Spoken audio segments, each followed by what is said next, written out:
सर्वांगसम आकृति, जिसको हम लोग कॉन्ग्रुएंट फिगर कहते हैं, ये क्या होता है? जब दो ज्यामितीय आकृतियाँ, मतलब जो भी ज्योमेट्रिकल फिगर हो, ट्रायंगल हो, रेक्टेंगल हो, या इसी तरीके से आप जैसे त्रिभुज, चतुर्भुज, पंचभुज, खष्टभुज जो भी होता है उसको हम लोग क्या बोलते हैं? ज्यामितीय आकृतियाँ, ज्योमेट्रिकल शेप अलग अलग टाइप का होता है, जो एक ही आकार की हो और आमाप की हो, तो ये सर्वांगसम कहलाएगी। मतलब कि उसका शेप भी सेम हो और साइज भी सेम हो, तो उसको हम लोग सर्वांगसम कहते हैं। सर्वांगसम कहने का मतलब कि सभी अंगों से समान, जैसा नाम से यहाँ पे स्पष्ट हो रहा है कि सर्वांगसम मतलब कि सभी अंगों से समान हो, जैसा एक हो सेम वैसा ही दूसरा हो, तो उसको हम लोग क्या बोलेंगे? सर्वांगसम आकृति। जैसा कि दो त्रिभुज सर्वांगसम तब कहे जाएंगे जब उसका आकार और आमाप, मतलब कि शेप और साइज दोनों सेम हो। आकार कहने का मतलब अगर त्रिभुज है तो उसका शेप क्या होगा? त्रिभुज की तरीके क्या होगा? त्रिभुज ही होगा, है ना, 3 भुजाओं से घिरा होगा। और साइज, साइज कहने का मतलब कि उसका भुजा क्या है, कोण क्या है, वही चीज़, मतलब उसका भुजा कोण सेम होगा तो और उसका आकार क्या होगा? सेम होगा, तब हम उसको क्या बोलेंगे?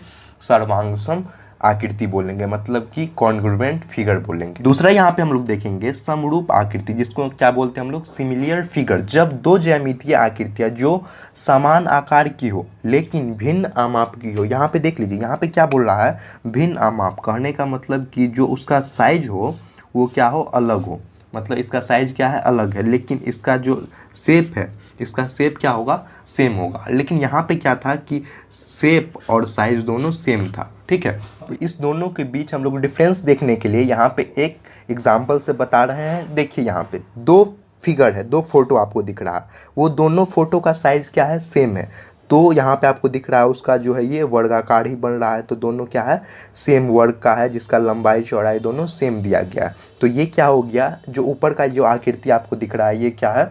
सर्वांगसम आकृति बोलेंगे। और नीचे आपको जो फिगर दिख रहा है उसमें क्या है? जो फोटो का एक साइज है वो कितना है? छोटा है, और दूसरा फोटो क्या है? उससे बड़ा है। लेकिन जब हम उसको बड़ा करेंगे, स्केल अप करेंगे, तो क्या हो जाएगा? वो भी उसी साइज का हो जाएगा कि नहीं? तो इसको हम लोग क्या बोलेंगे? समरूप आकृति। मतलब कि आकार तो सेम है लेकिन उसका साइज क्या है? अलग है। साइज क्या है? मतलब साइज छोटा है उससे, फिर भी हम इसको क्या बोलेंगे? समरूप आकृति बोलेंगे। साइज छोटा होने से कोई दिक्कत नहीं है, लेकिन उसका शेप सेम होना चाहिए, जो आकार है उसका वो सेम होना चाहिए, तो उसको हम लोग सिमिलियर फिगर बोलेंगे। समझ गए इतना? अब देखिए यहाँ पे क्या है? सर्वांगसम आकृति का कुछ सिंबल होता होगा, कोई संकेत होता होगा, तो सर्वांगसम आकृति में आप इस तरीके से बना सकते हैं। ये क्या है? सर्वांगसम के लिए है। लेकिन समरूप जब होगा तो आपका क्या है? ये इसका सिंबल संकेत है, इसके लिए ये संकेत है। समझ गए? तो ये आपको जब भी रहे इस तरीके से तो बोलिएगा समरूप है, और इस तरीके से जब रहे तो क्या बोलेंगे हम? सर्वांगसम है। और यहाँ पे एक मेन पॉइंट है, ये चीज़ आप लोग के ऑब्जेक्टिव में भी पूछ सकता है, तो इस चीज़ को आप लोग एक लिख के रख लीजिए या समझ लीजिए। सभी सर्वांगसम आकृति समरूप होती है, लेकिन सभी समरूप आकृति सर्वांगसम होना आवश्यक है नहीं है। मतलब कि जो भी आपका सर्वांगसम होगा वो क्या होगा? समरूप होगा। लेकिन जो समरूप होगा वो सर्वांगसम हो भी सकता है, नहीं भी हो सकता है, ठीक है। तो ये एक मेन पॉइंट है। इसका से रिलेटेड कुछ हम एग्जाम्पल से बताएंगे कि आप लोग को और भी अच्छे से समझ में आ जाए। जैसे कि आपने कभी सोचा है कि जैसे माउंट एवरेस्ट है ना, और जैसे आपका पिरामिड हो गया, जैसे पृथ्वी से चंद्रमा का दूरी हो गया, पृथ्वी से सूर्य का दूरी हो गया, ये सब हम लोग किस तरीके से पता किए होंगे?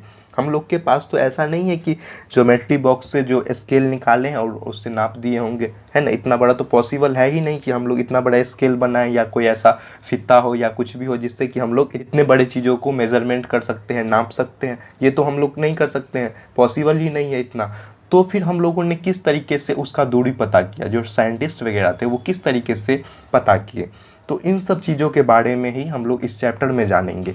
तो हम लोग इस चैप्टर को पढ़ने से यही कॉन्सेप्ट आपका क्लियर होगा। जो यहाँ पे सिमिलियर फिगर पढ़े हैं, इसका जो प्रिंसिपल होता है उसी के आधार पे हम लोग पता करते हैं। तो इस चैप्टर में हम लोग उसी का बेसिक्स से पढ़ेंगे और बोर्ड लेवल तक का सारा हम लोग इस चैप्टर के अंदर पढ़ेंगे, ठीक है। तो आप लोग समझ गए ना इस चैप्टर को पढ़ना कितना इंपॉर्टेंट है।